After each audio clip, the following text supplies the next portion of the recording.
play's the thing. Shakespeare said that. The play's the thing wherein I'll capture the conscience of the audience. In today's podcast, I will be speaking with Jeffery, the interim CEO and managing artistic director of Players Center Theater in Sarasota, Florida.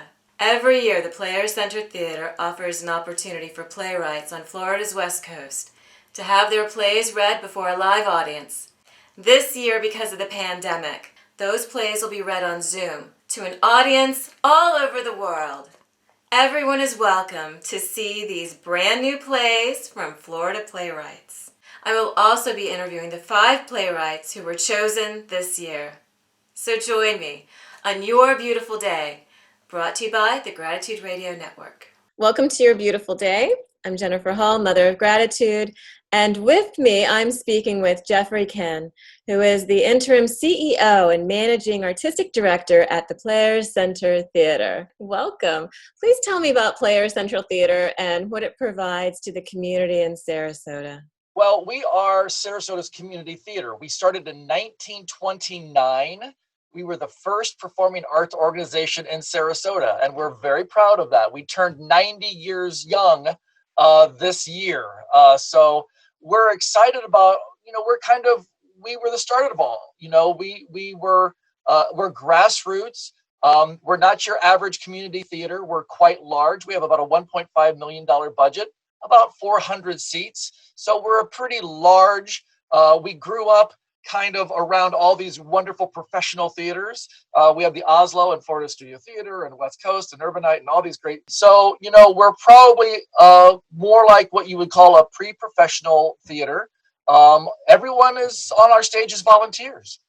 So we are volunteer driven, and our focus is usually 98% doing the shows and musicals that have been on Broadway. So we are basically a revival house. Our patrons love to see, our rendition of Anything Goes or, Fiddler on the Roof.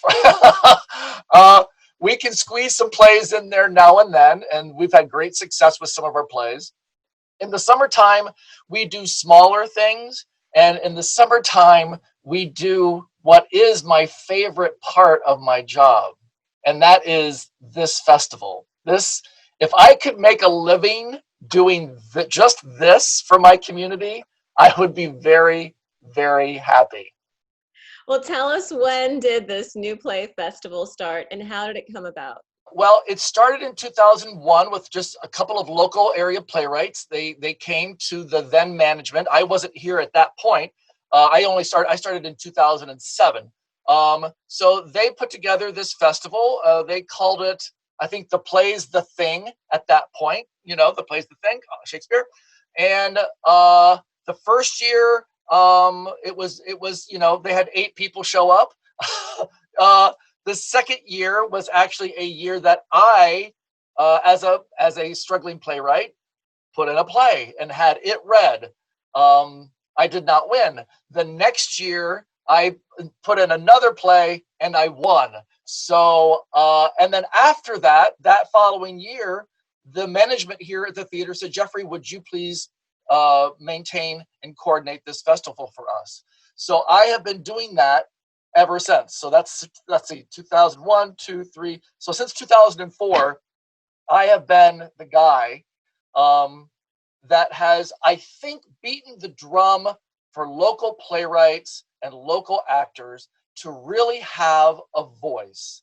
And we buck the system every year when somebody from out of our area wants to be a part of our new play festival. And I have to politely say, if you're not part of, Tampa to Naples, almost to Orlando, like if you're not in that curve of what is our, the cultural coast, this festival isn't for you. This really is meant to be part of what a community theater does, and that is give great opportunities for locals. And so that's why, barring the good Lord willing and the creek don't rise, this will always be a local festival for local playwrights. No one else does what we do. I think if you look back over the years, you'll get some great testimonials from people who really feel like, wow, Jeffrey, and they do single me out because I have beaten the drum and I bucked the system for years when the process really wasn't making us much money. I still feel like it's a vital aspect of what a community theater should do. So I'm a past participant, and I am a banner waving, flag waving, cheerleader, and supporter of local playwrights and local directors and local actors, all trying to create something brand new. And boy, don't we need some brand new. How many revivals can we have? So that is in a nutshell, I think, what the festival has been over the years. I think that makes this the 19th season. I thought it might have been 20, but now going back over the records. So we have a good history of supporting the people in our area who need the support the most. God bless you. I mean, just congratulations. I mean, finally, somebody gets it. Finally. And I'm so thankful that you're so dedicated to us as an actor. I came back to my roots, and that was in acting. And I found myself, and I wouldn't be the person that I am today. And what that has helped me transcend into my life and opening up Gratitude Radio Network and we need to talk, because what you're doing is extraordinary. And thank you so much for being the light in the community. Every year, I'm the guy that comes out and welcomes people to the show. I talk to them about what the process is. I talk to them about how the people sitting there are vital to the playwrights. I make sure that the playwrights realize that this is all about them, that they need to make the most of this experience. Every ounce of a talkback is important, even if it's not something that they think is valid for their play. It might spark something else. I'm the guy that also always protects the playwright in the talkback. So when the playwrights come up, I'm the guy with the microphone that kind of, if I get a loud person in the audience that wants to just tell us what they should do, and then I have to do the nice thing and say, well, that would be if you wrote the play, and it's not your play. So, which I've had to do. My favorite line is, and people always make fun of me, somebody will say something and I'll be, great, thank you, I'll make a note of that. I don't make a note of that. So, in all sincerity, I really am just the person that when I go out there and introduce this festival, I say, wouldn't it be great if I could spend all my time doing this rather than all the paperwork and the managing, director types of stuff, But it's a piece of what I think makes the theater so great. And I have to tell you, we've had some great successes come through the play festival. My play that didn't win was produced in several theaters around the country. My play that did win was produced in Richmond, Virginia, and in some tertiary Omaha, and so we've had some great successes, and I think that's part of the point, is to just give a new voice, a fresh voice, and give opportunities to people. And you have plenty of passion, motivation, and energy to get that agenda done. Yeah, it's a battle when you're looking at a budget and you see the line items and you see, well, this is going to make you $400. What does that do? And then with this COVID thing, all of a sudden, I can't have people in my theater anymore. And we had to look at this festival, and I was like, I can't let this go. During the pandemic. Well, we're very fortunate. We've always been a lean and mean organization. So we only have about 13 full-time employees that do everything here. So so far, not something wood, no layoffs, no furloughs. Our board has been very, very stern about let's pay our people, because when this comes back, we want them. And then we did get the PPP, which was very important to us. We are now looking at how do we stay relevant. And as I was talking to Sandra Musacanti, who's been working with me for years on this project, every year she comes and helps me. I said, could we do this virtually? I mean, is there a way because I didn't want to give up on my playwrights. And the scripts were already coming in. So we announced this in January, and the cutoff is, April. So scripts were already in. I had judges already reading. So what I usually do is I have a group of judges that read the plays and score them. And I have a very strict scoring system that people laugh at. And then we picked those 5 winners, add a director, cast it. And I said, could we do that online and virtually? And the answer was yes. So this is going to be interesting. I'm a new Zoom person, so we're practicing how to do the split screen and how to allow people to be, welcome into the area. We also want to make sure that we have the talkback, because without the talkback, the playwright is not getting the full experience. So we're working on many different levels through the worst of circumstances to still give our playwrights the absolute best experience possible. This year, we really had the judges right away said, bing, bing, bing, bing, 1, 2, 3, 4. Usually it's 1, 2, 3, and then they have to figure out the other 2. We just had 1, and Walton is our wild card. Walton's play, which was interesting and unique and a different voice, and we all thought, you know what? It deserves a shot. It deserves a spot in the top 5. He's an awesome guy, and as well as I've worked with some of the other playwrights before too. It's great. We're like a family, a dysfunctional theater family, right? And that kind of a voice for somebody, and some of the playwrights are retired, some of them are still working, some of them are theater people, some of them aren't theater people.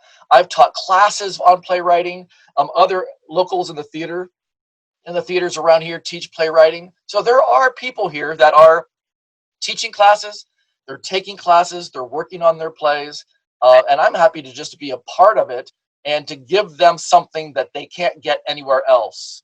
So the little community theater comes through in the end. Absolutely. Yeah. Absolutely. What are 1 or 2 of your favorite productions at Playators? Oh, wow. That's like asking a parent. Who's your favorite? What's your favorite? Which one did you go and say, oh my God, this was everything from beginning to end, effortless, nothing happened. It was just. That never happens, number one. Yeah. Something always goes wrong. This season, I hate to say, well, I love saying it, that this season, this 90th season, was our best season ever. And we didn't get to finish it. The last show of the season, Anything Goes, was about 10 days away from opening before we had to close the theater. The show right before that, I took a leap of faith and produced, and was one of the first in Florida to produce the musical Head Over Heels, which is a play with the Go-Go's music that's based, it's the Go-Go's musical, and it's edgy, and it's all about gay, understanding how we feel about culture and gay culture. And I mean, it was literally, my audience was like, whoa, and it's all kind of rock and rolling in your face. And there's a part of me that's like, wow, if I had to close a season on a show, well, how great to do it with a play like a musical like Head Over Heels, where the local area playwright said, this breaks the mold for what a community theater can produce. So not a bad thing. So I have to say it's the last big musical that we produced. And it's got to be probably my favorite just because it ain't Oklahoma and it wasn't Fiddler. And yeah, some people didn't stay. And that's okay. But it sure was great to get the Go-Go's music on our stage and to have that story told so uniquely and so well. With the pandemic, and I don't know what's going on with it, are you opening up to masks, to people being in every other seat? How do you envision the future? Theater has to survive. You know what? We did the right thing in so many different levels. I asked my box office manager to really sit down, and I asked her when everything was closed, we still worked. We were still being paid from home. And I said, figure out how we can do this. So from the cars parking to coming in, she did a comprehensive storyline about what to do, how we could do it, how to seat people, how to get people in, how many seats we'd have to remove. And then she was almost finished. And I'm like, okay, so did you incorporate backstage and the actors and the musicians and the technical crew and she went, no. I thought it was done. I'm like, you're not done. So I'm very proud to say that I've been one of the people on Facebook and with my area arts leaders that remind them that it ain't all about the audience, folks. How do I keep my people safe? You see 10 people on stage, there's another 10 people backstage. How do you keep them safe? Where's their dressing area and where are their bathrooms and where is their sign in? So it is complicated. I think we're going to probably be able to figure it out. It is a slow process for people like me that all we do in our entire every day is look at the calendar and plan and plan and plan. And then to just have that calendar just completely, just absolutely just rip the pages off, cancel. I mean, what do you do? So we are being more thoughtful. We are being nimble. Words that we'd never used before. We're being more fluid. And we're going to take it a little bit at a time. So we're doing some, like my birthday, we're going to do a birthday roasted toast for me on July 5th. So to help raise money for the theater. We're doing our gala for our 90th season, August 7th, as a virtual fundraiser for the theater. And then I do have to figure out what happens in September. And I have about 2 more weeks to do that. And with the numbers rising and things happening, I just, I got to tell you, I don't know. Well, anything that we do at the Gratitude Radio Network, we're there for you, pushing the envelope with you on getting everything back in track. This is my favorite part of my world. I can't live without acting. I can't live without theater. And especially... I can't live without hugging. It's making me crazy to have my actors come in to pick up a t-shirt that they bought or something. And I can't hug them. And I have to wear my mask. And it's just, us huggers, this is like COVID hell. Yeah, my dog is getting tired of me hugging her. Yeah, your dog told me that. I wouldn't be surprised. Princess Annie, you're telling on me. Get her out of here. Get her out of the house. She's cramping my style. Well, anything that we can do for you, we are here. We are here, especially congratulations on 90 years. That's a huge achievement. Thank you so much for where you've carried it, for dedicating your birthday. Happy birthday, July 5th. I swore I wasn't going to celebrate. I celebrated last birthday with a big party and 50th with a big party, but then the staff wanted to roast me, so it's a roast. So thank you so much. We've been talking with Jeffery Ken, the interim CEO and managing artistic director at the Players Center Theater, and talking about the new play festival. One of my babies. Thank you for having me. Thank you, Jeff. And now we will meet the first of the playwrights in the festival, Anna Brennan, whose play goes up June 29th. My name is Anna Brennan, and I wrote Echo, Nevada. Please tell us what your play is about. It is a mid-20th century Western. It takes place on a ranch in the high desert in Nevada, in the Ruby Mountains, with a motley, misfitted family. What was the inspiration for writing your play? My life. I wanted to honor it and celebrate it, and more importantly, most importantly, I wanted to leave something for my children and my grandchildren, so they would know something they could never experience. What character in your play do you identify with? Both the women, both of them. Echo, the play, and Kopi, the cook. How long have you been writing stage plays? 50 years, off and on, more off than on. How many plays have you written? So I started in 72. I stopped in 83 and I started stage work. And once you start a theater, I don't think you can write. Yeah. You're too busy doing. I didn't go back to writing again until 2013. But I've written in that time, since 2013, I've written 7 plays.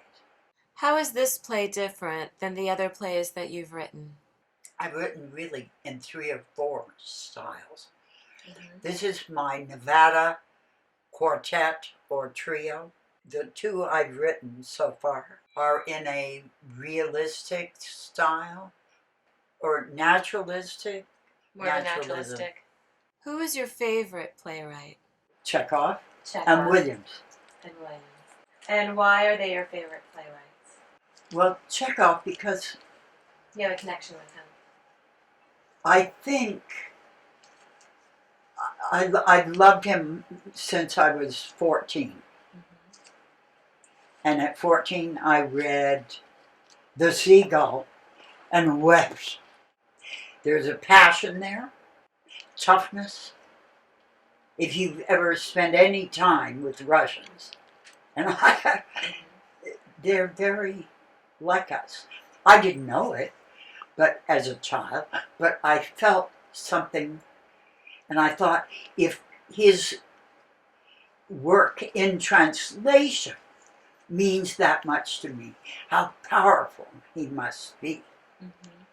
In Russian, it must be unbelievable, you know.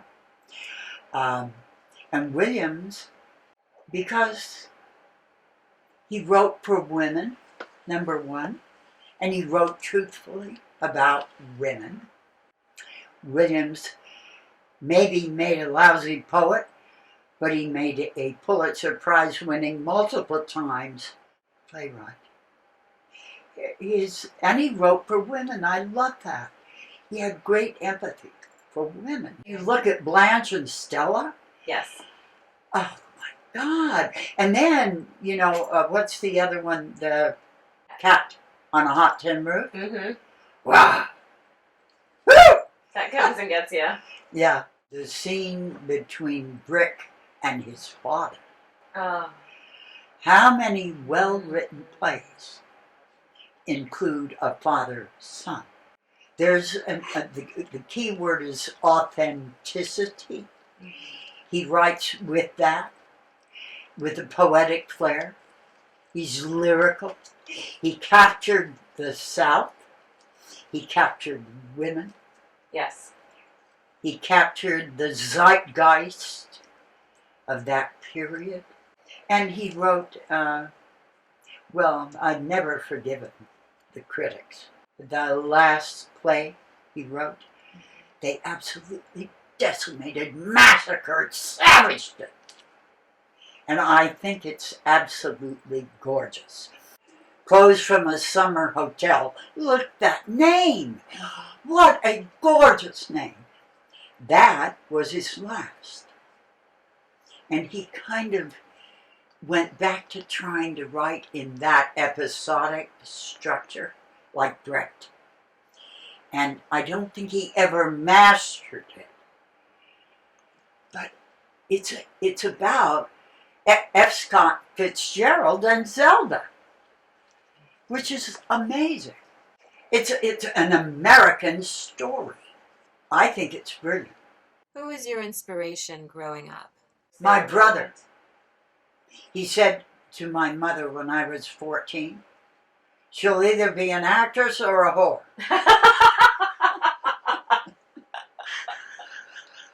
Bravo! Bravo! That's awesome. Your brother. I worshiped my brother. I thought he hung the moon. He meant actress as a compliment. From the time I was 7, I was picked up from elementary by a gorgeous pink Cadillac driven by the madam of the whorehouse, who picked me up from elementary school every day and took me to my grandmother's. So I knew, even though the caddy, the pink cad, was classic, I knew from her stories, it was not something she'd always say to me, Anna, don't go into my business. And especially, don't buy a pink caddy. She'd tell me that.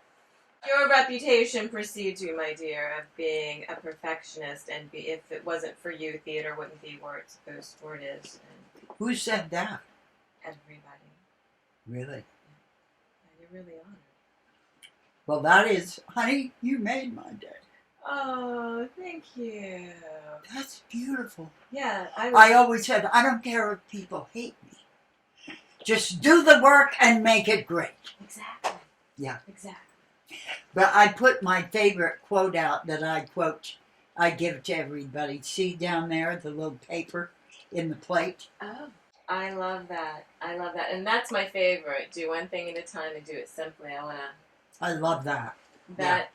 That needs to be, what is that? Are those like little sayings that go across? They're actually out of an acting book by a favorite acting teacher of mine, Mira Rostova, and she was with, she came from Russia. She was trained by the Chekhovs. Wow. Yeah. Oh my God. Michael Chekhov and Chekhov. She was an acting teacher of mine, and she wrote a journal, and in the journal were these quotes. So I had a friend of mine who was a calligrapher create them. Oh, how glorious. And I framed them and I put them on the walls of stage works. And what are your hobbies? I'm ashamed to say it. Probably cooking. In the crock pot. Easy, simple, dump it and run. And then smell it. Thank you, Anna. I enjoyed speaking with you. Next, we will speak with the second playwright, Douglas Gerhardt, whose play, The Manager, is scheduled for Tuesday, June 30th. My name is Douglas Gerhardt. I've written a play called The Manager. Welcome to the Gratitude Radio Network. Your beautiful day. Please tell us what your play is about. Sure, yes. The Manager is about a father who becomes weirdly obsessed with his son's final season in youth baseball for all the wrong reasons and in all the worst ways. Meanwhile, all of the sort of markers of his personal identity are falling apart around him, his job, his marriage. What inspired you to write this play? Well, I think mainly being a father myself with a lot of flaws and doubts and genuine anxiety about the future of my son and how he's going to fit into the world. That was sort of the impetus. And then, of course, I think those things are interesting, even though when they're sitting on simmer, but dialed it up to 11 to make some sparks and for the play. And I just thought it'd be an interesting set of problems to move through. What character do you identify with most? I would say the main character, Rusty, he's a doughy middle-aged man with a lot of anxieties and doubts and worries about his future and his son's future and how his son's going to fit into the world and how he's going to help him along with that. So definitely Rusty, although he's not a reflection of me. He has different instincts and personality traits. And how long have you been writing stage plays? As far as writing in earnest, as in writing, formatting, revising, and submitting, over the last 2 or 3 years, but there's a definite through line, probably since I was 21, of wanting to do that kind of stuff and writing down ideas and reading the how-to books, probably going back to the early 90s. I've just, last 2 or 3 years, had a certain amount of stability and for some reason motivation to try to put it all together finally. Did you ever write a lot when you were a child? No, I wouldn't say I wrote a lot. I think once I went into the workforce and I spent a lot of time writing down ideas. For some reason, I was always attracted to reading plays. I read a lot, and I can remember, being in Iraq in 2006 and writing dialogue down and ideas down, and some of that stuff traveled through with me and probably appears in some of the stuff I've written recently. So I've always kind of been a note taker and an observer, but never formalized it all until maybe the last 2 or 3 years. Are you going to write about your experience in the military? Iraq has kind of touched everything I've done play-wise already in some way. Even in this one, it touches on it a little bit. Rusty, the main character, is a veteran. So maybe there'll be one final. Hey, this is my final word on that, and I can move on. But for right now, it kind of does touch everything. Thank you. What part of the military, what branch of the military were you in? Army. So how many plays have you written? I would say I would own. I'll claim 3. There's been some that I've cut out of the canon and disowned for one reason or another, but right now I think I'm standing on 3. It's a great interview with there's a playwright, Samuel Hunter, and someone asked him that question everybody gets asked, what's your advice? Playwrights, and he gave a really good answer, and he said, well, write 10 full-length plays. I mean, they probably won't be any good, but you'll learn how to do it, and hopefully you will get better. So I'm kind of on that the Sam Hunter continuum. Hopefully they're getting better. But How is this play different than the other ones that you've written? I like to think it has a little more heart, a little less cynicism. I've never written a part for a child before, so that's new. Yeah, I like to think it has a little more hope, I guess. So Douglas, who is your favorite playwright? I'd have to go back to who I mentioned before, Samuel Hunter. He's all of his plays that I know of anyway take place in Idaho, which is strange.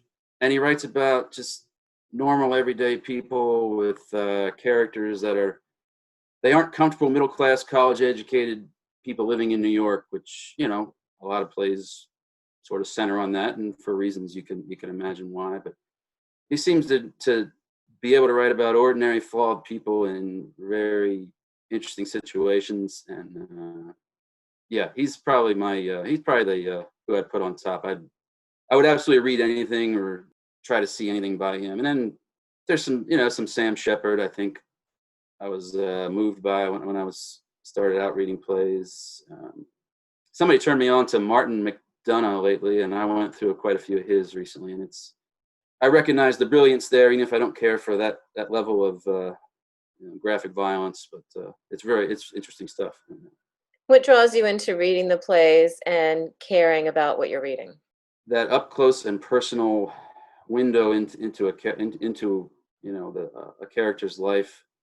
I like to watch people struggle with unique problems. I think plays capture that probably better than a lot of other storytelling mediums. Movies and TV revolve around people that are, for one reason or another, extraordinary, or they're glamorous, or the characters are just exceptionally smart and charismatic. Whereas I think stage plays can go towards more a broader type of person that's out there in the world struggling with the same kind of things. And Okay.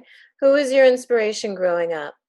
well, when I think back on it, I mean, I had a certain smattering of teachers that, for one reason or another, said the right thing at the right time. And, you remember snippets of things people tell you, and you feel lucky that you happen to be in receive mode when it happened. And maybe that had its effect. Maybe that sparked something.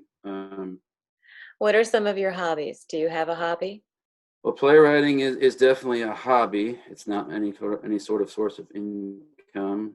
I'm still employed by the Army part-time. I'm in the reserve, so I guess you could kind of call that a hobby. It's an obligation, but also kind of a hobby.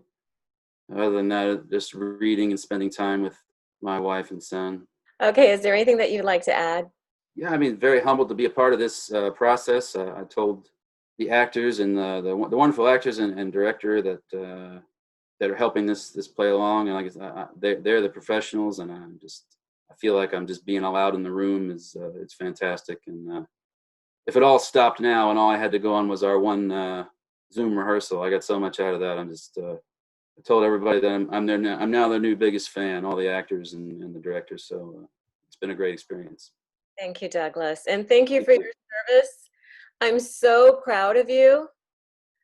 Our next playwright is Walton Beecham, whose play The Rabbit Test premieres on Wednesday, July 1st. Hello, Walton. Welcome to Your Beautiful Day. Walton Beecham The Rabbit Test. Please tell us about your play. The rabbit test, which was originally the mouse test, was created in 1931. And the way it works is that when a woman becomes pregnant, she produces a protein called HCG, and it shows up in her urine. And if you injected the mouse, and later in 1949, the rabbit, the ovaries would indicate that, of the animal would indicate that she was pregnant.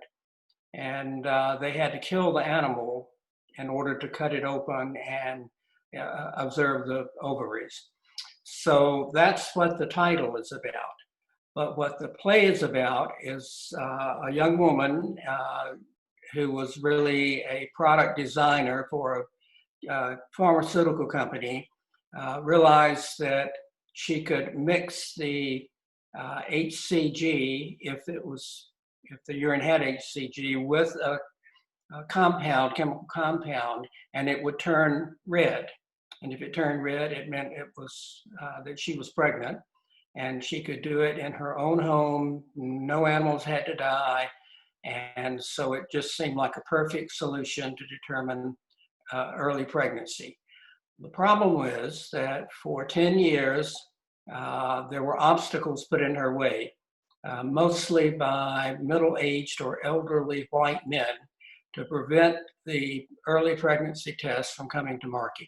And so everybody had an objection to producing the early pregnancy test commercial consumption. Doctors didn't like it because it was going to reduce their business. The church didn't like it because they thought it was God's duty to inform women when they were pregnant.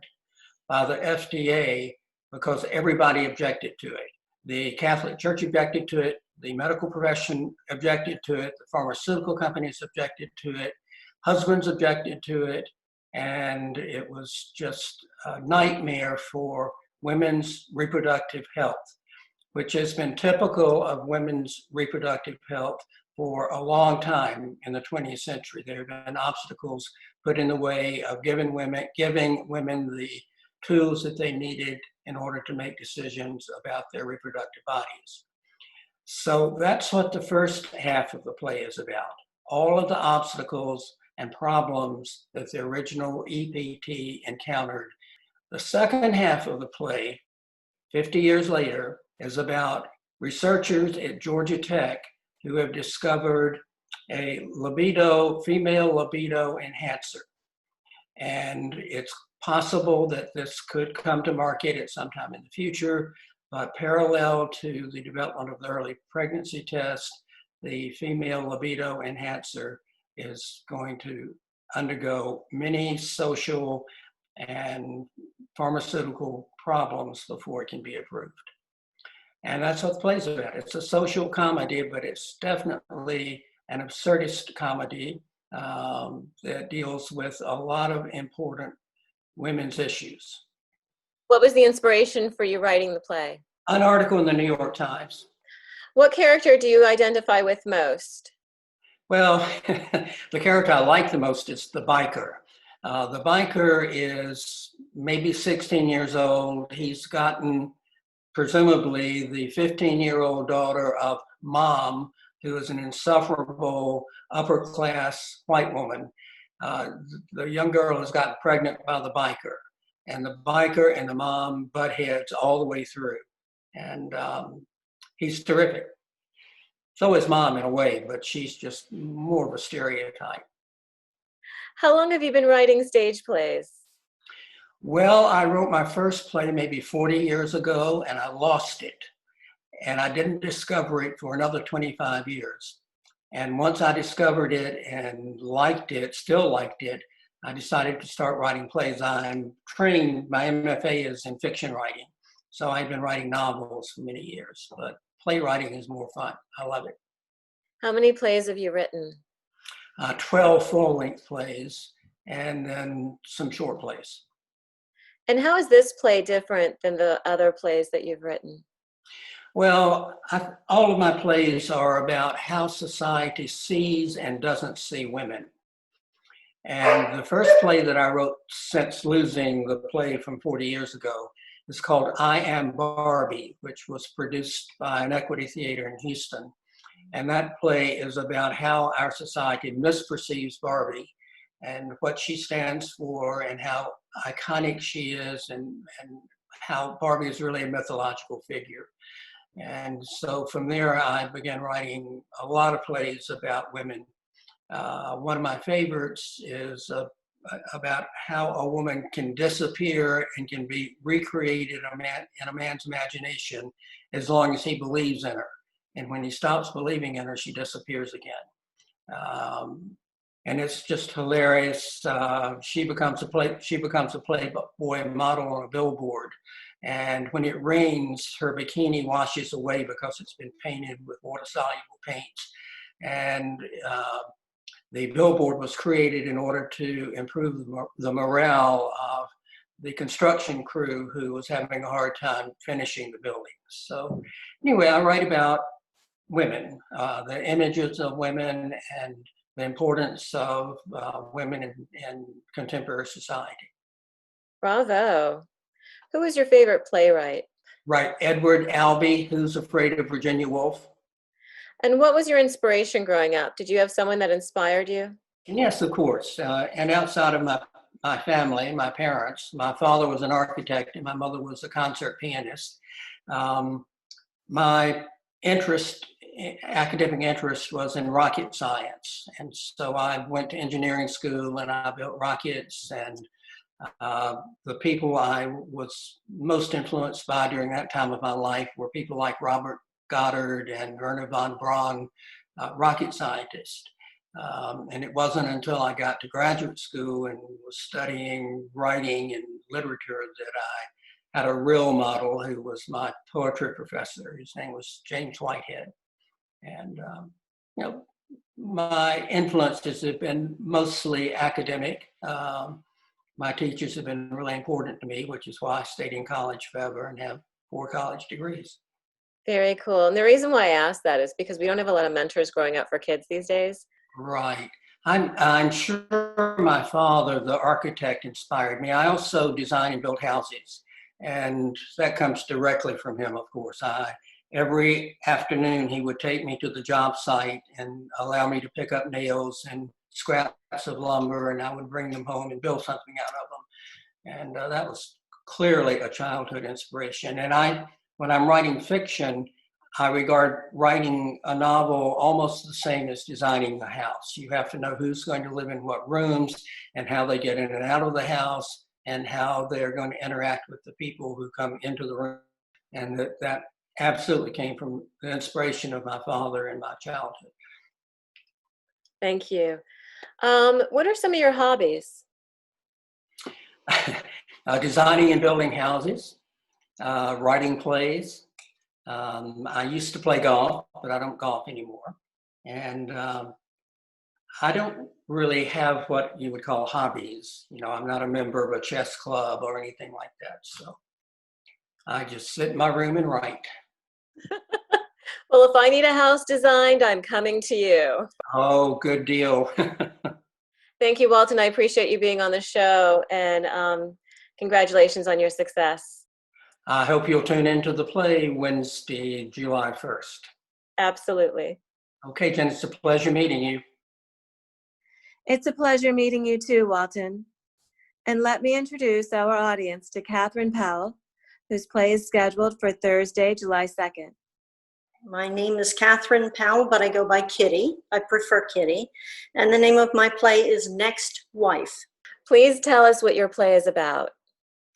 My play is about a writer whose wife has died, and her ghost comes back to help him find his next wife.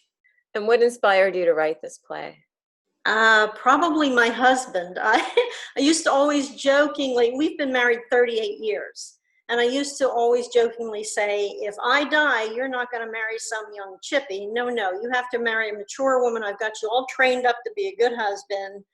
no gold diggers, and I had a laundry list of things he couldn't choose. So I've always had that in the back of my mind as I was writing other things. I thought, I'm going to get to that. So I did. Well, this is an easy one. What character do you identify with most? The ghost, obviously, the dead wife. That would be me, pretty much. And how long have you written stage plays? I've written some screenplays, which were moderately successful. My husband and I moved to Hawaii in 2011, and I got involved with a community theater there, and that's when I started writing plays. I always used to think I'd write a novel someday, but I don't like all the descriptive work. So I like dialogue. So plays were a perfect fit for me. And how many plays have you written? Probably 8 or 10. I started with what they call short plays, 10-minute plays, which are really a good entree into screen or playwriting. Because you're just going short, sweet, and to the point. And then I've expanded. I probably have 3 full length. Well, this is only an hour, but it felt longer than that. So I probably have 3 that are really a decent length, and the rest are mostly small shorts that are a lot of fun, especially for community theaters. How is this play different from the other ones that you've written? I almost primarily write comedy. And this is a comedy. The only other one I've ever written that wasn't a comedy, I wrote especially for a woman in Hawaii who owns a quilt shop. And she does something called Quilting on the Beach every year. And she asked me to write a book about, or a play about Hawaiian quilts. Now, I won't sew on a button, so I don't know how I got so lucky to do that. But actually, it turned out beautifully, and I managed actually, sort of unintentionally, but I was going for the empathy of it. I actually made people cry when they heard the play in one scene in particular. So it really worked. It was very popular and very successful. I love that. What scene was that? Can you elaborate on that for us? On that one, it's a story about the Hawaiians have a word for hole, which is puka. And the medicine women will make a puka quilt, and it allows them to travel through their dreams to see other people. And I centered it on the story of a child that was sent to Molokai, which was the leper colony. And she was separated from her family, so her mother had a puka quilt made and gave one to her daughter as well. And they traveled spectrally, if you will. Again, with a ghost. I never thought of that. But at any rate, at some point, the mother eventually dies. And that's when people cried. It's a beautiful, beautiful story. It's all the different aspects they use in quilting. I really did some research on it, and I tried to blend in a lot of the Hawaiian folklore, if you will. And that's a lovely folklore, the puka quilts. Kitty, who is your favorite playwright? Neil Simon, anything Aaron Sorkin writes, Carrie Fisher. Oh, Lin-Manuel Miranda is just a genius. For modern, he's just fabulous. So, Who was your inspiration growing up? my parents, I think, had some grandparents. I mean, just really, really wonderful. They had 9 children. My mother was the fairest person I've ever met to this day in my life. And my father I take after him in that I like hobbies, I like animals. And so I get those aspects from him, horses and dogs and other animals. And then my mother, I think, taught me Sense and Sensibility, if you will. And final question, do you have any hobbies? Oh, well, not so much anymore. My husband, unfortunately, is disabled. He's had Parkinson's for 20 years, and the past 2 years since we've moved here to Florida, he's become pretty seriously disabled. So I don't get out much, but I do jigsaw puzzles. I write. No, not a lot anymore. I used to ride. I used to have horses. We had a farm. We had 36 dogs, rescue dogs on our property for a while. Yeah, that sort of thing was always wonderful for me, but not so much anymore. We have one very demanding cat, and I think I'd really like to get a restraining order against him at this point. He's he's getting old and demanding. That's funny.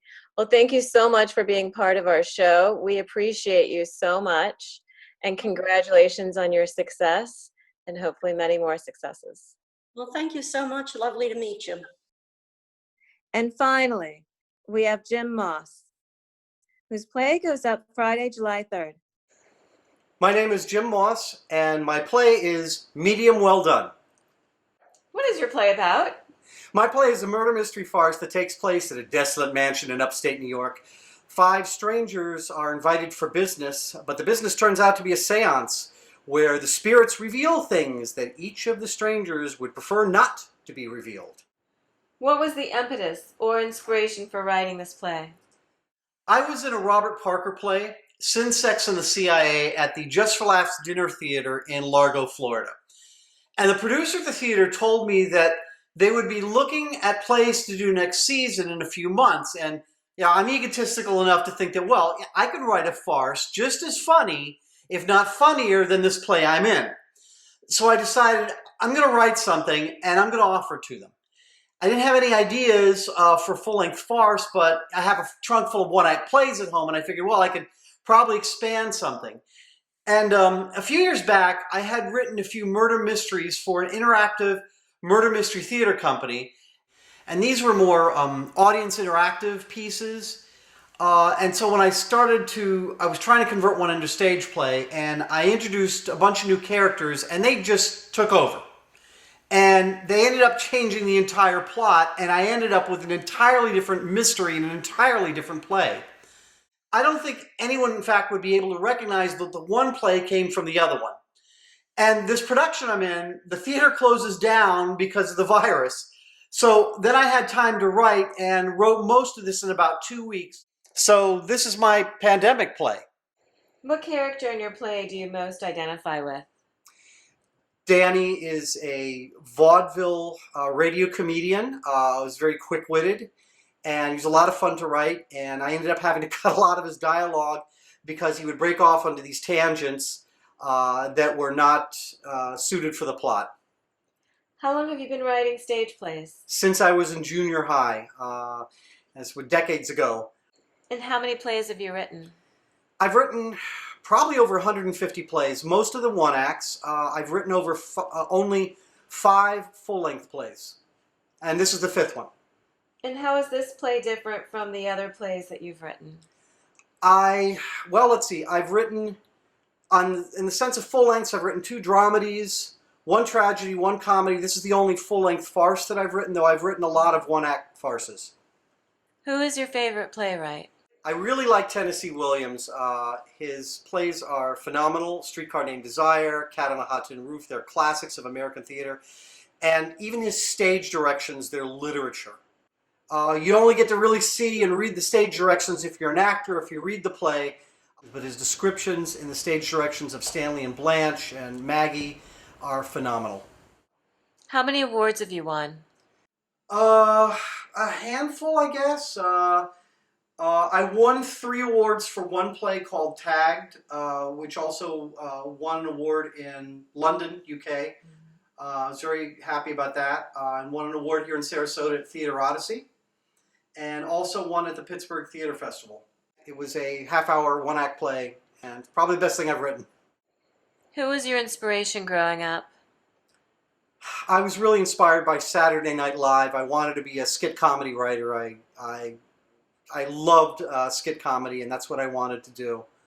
The person who really inspired me, though, was my junior high school drama teacher, Deborah Newell.